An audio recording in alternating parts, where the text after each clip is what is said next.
This old guy DIY video has to do with swapping out a standard Magpul stock on an AR-15 with a B5 Systems fixed stock. So when you get this stock, you can see that there's a brass threaded piece there inside, and the actual plug that goes into the buffer tube assembly is right here.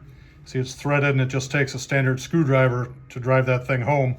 When you determine the stock length that you want, the stud just fits right in there with very little slop. So what I'm going to do is take this stock off. A buddy of mine is pretty tall, and he said he prefers to have this stock on there. So I'm just going to swap them out. And I found one thing that makes it real easy is if you just take a piece of tape and put it here on the buffer tube, then when you pull this off, you can put the B5 stock up to that piece of tape, and then the stud will go right where it's supposed to into the buffer tube hole. And if you don't want to use the tape, you can either put an Allen wrench in there as a locator, or you can put the stud in partially, and you'll kind of feel it drag and then fall in one of the holes for adjustment. So I have the tape in place to indicate how far this B5 stock should go forward. I'll just pull up on this pin here and remove the old stock. This is what it looks like with the old stock off and a mil-spec tube. And when you're looking at these buffer tubes, you know, the mil-spec tube is straight here on the back, and the commercial tubes are angled.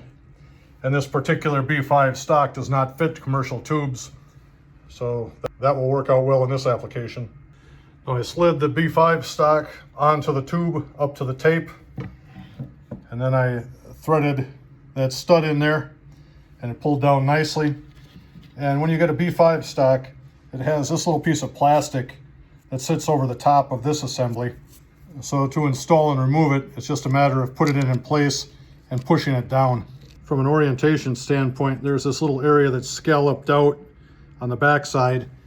There's a little scalloped out area here. So when you put this clip on, it allows some place to put a screwdriver in to remove it when you're done. Now I just put one side of that little cover on first and then kind of rolled it over.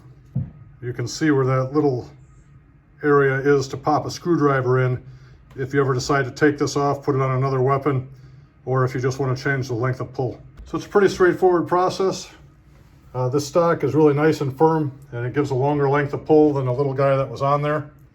So it should be just what he's looking for. Thank you for watching.